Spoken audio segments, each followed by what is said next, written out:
Back to Fire Princess Reviews. I'm Fire Princess Lily, here to talk to you about comics, cartoons, and other awesome nerd shit. So, today we are talking about what's coming out in the month of August. That's correct. It's our big previews issue. Previews. We're talking about them. We're only actually talking about 4 titles now. I am getting more than 4, but these are the ones I really kind of want to talk about the most, so that's what we're talking about them in particular.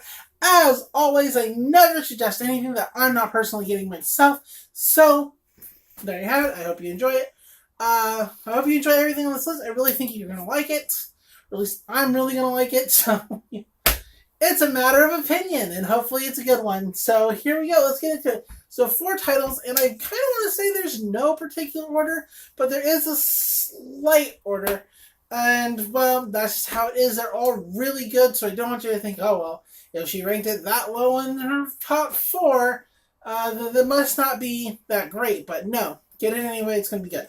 So, without further ado, let's talk about number 4, Lumberjanes, The Infernal Compass from Boom Studios. Now, this is going to be the very first ever Lumberjanes graphic novel. It's a whole story unto itself, outside the regular monthly series. So that's pretty much a big deal.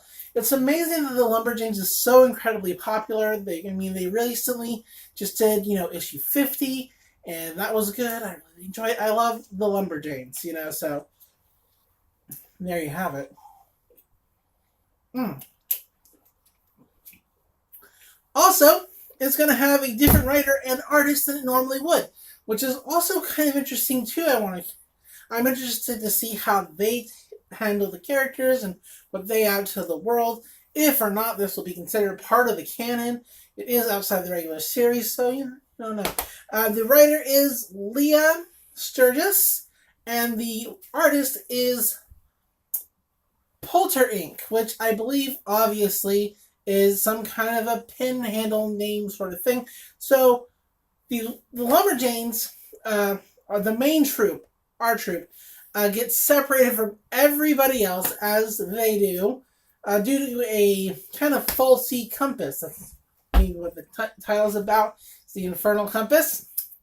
Anyway, the main part of the story is that Molly is starting to worry about the effects of her and Mal's relationship on the rest of the Lumberjanes themselves, and how they're handling it, how they're reacting to it. Is it shaping them differently, or, help in their development than it normally would? So it's going to be a lot of self-discovery, introspect sort of thing.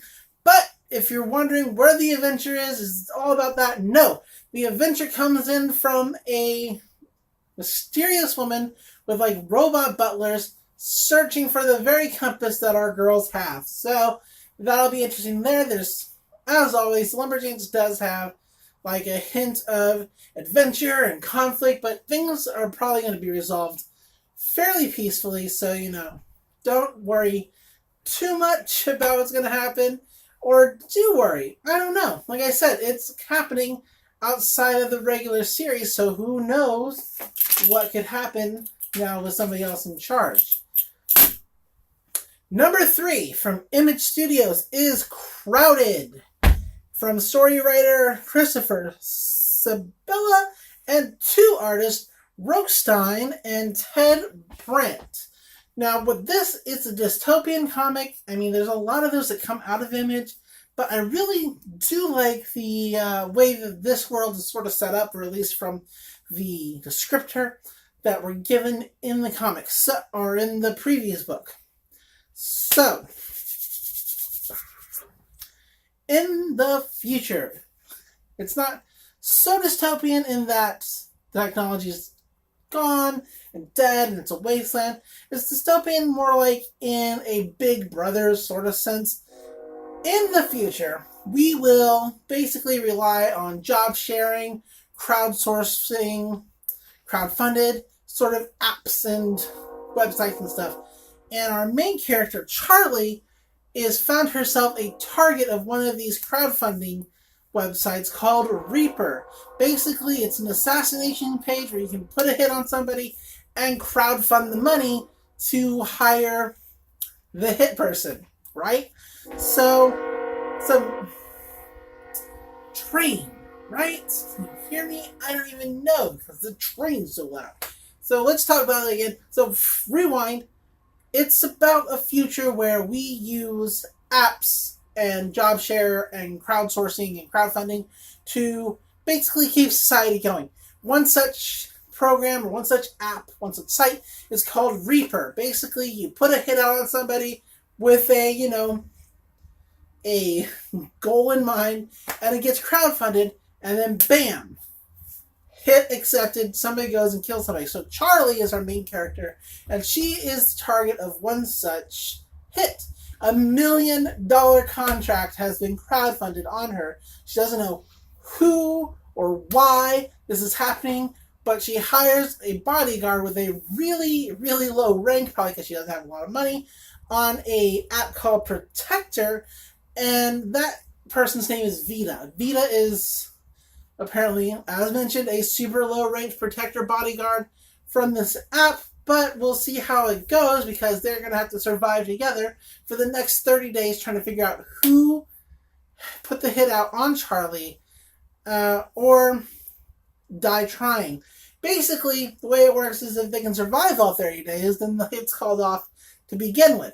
But it's going to be centered on, trying to figure out who done it. Why are they doing it? Because all of Los Angeles is hunting Charlie now, and it's Vita's problem. All right, so let's move on. What is our number 2? Our number 2 is this. Bam. I really like it when I have pictures to show.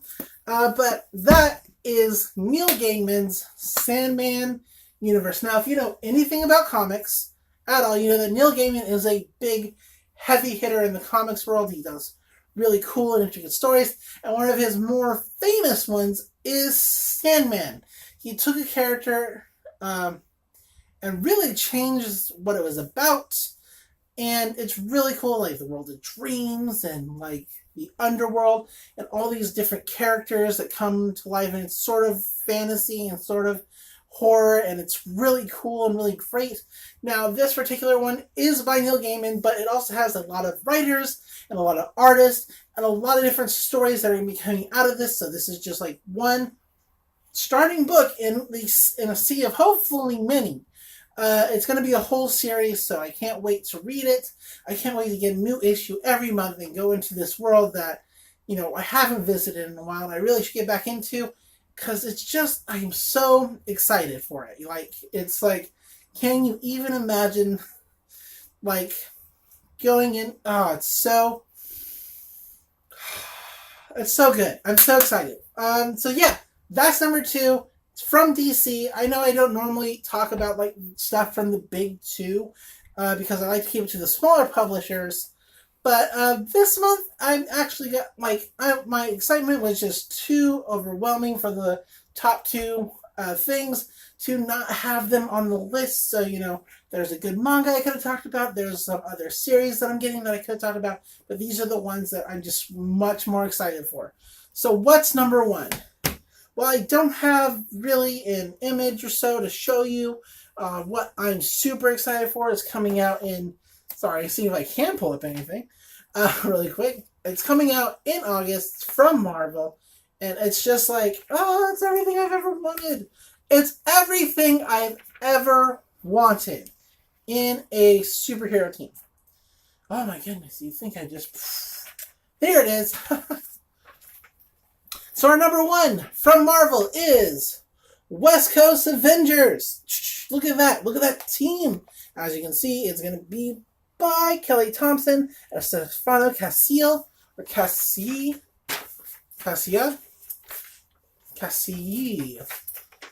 I don't know. It could either be a Y sound or an L sound, so I don't know. Anyway, I could have just done that. Anyhow, right? What is West Coast Avengers about? So, Hawkeye and Hawkeye, Clint Kate. Kate's the better one, really. I should have led with her.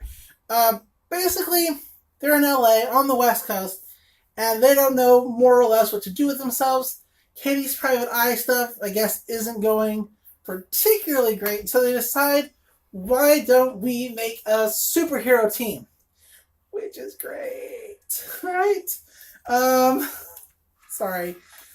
And who is on the superhero team? Just the best list of characters. So good. So there's Hawkeye, Kate Bishop, Hawkeye, Clint Barton, of course the Hawkeyes. You have Kate's boyfriend, whose name escapes me, I don't care. You have Quentin Query, Kid Omega, who apparently we're going to find out how he got his powers back because they were a little on the fritz after reviving Jubilee. And, oh my goodness, we're going to have Gwenpool. Gwenpool is going to be on this team. And rounding everything out is my girl, America Chavez. She's on the team on the West Coast Avengers. I'm so jazzed and so excited about this. I can't even tell you. I don't even know what the story is particularly going to be about. I mean, it's them on the team and the ups and downs of that. And I mean, the team dynamics are going to be so crazy. Obviously, Clint and Kate work well together, and Kate and America work well together. But then you put in two total wild cards like Quentin Query and Gwendolyn Poole, like together on the team. It's just, that's gonna be explosions galore. Like, just character-wise and story-wise, and probably very literally. And I don't mean to, like, just gush and gush and gush over this, but it's really everything I've ever wanted in a superhero team ever. If they did just put Laura Kinney on the team somehow, like, you know, she's not the Wolverine anymore. I know she's busy with X-Men Red, but Logan was on, like, 8 teams. Let her do, like, 2. I'm just saying. I just want... If they could do that, I would, like, have no other requests in this lifetime. Ever. Squirrel Girl and Miss Marvel have their own teams, so I don't need, like, something from them, and I think Spider-Gwen's going to be on it. Anyway, my point being is this is going to be amazing, and I can't stress enough how excited I am for it and why it's on this list. So that's my number 1 pick from Marvel, West Coast Avengers. Check it out. It's going to be... Especially, if you like any of those characters, it's going to be just worth it to see how they interact with any of these other characters because the personalities are so huge. And that's it. That's my time. So, we have kind of a wonky update schedule right now. I'm sort of getting back into the groove, more or less. You know, I've been kind of out of it. So, what are we going to talk about next time? I don't know. Ever. But it's probably going to be something neat. I'll figure it out. Maybe I'll update Twitter sometime. Should have my Twitter to stuff. Anyway, I'm Fire Princess Lily. This has been Fire Princess Reviews. And until next time, love comics, love cartoons. And I'll see you in the next video. Bye.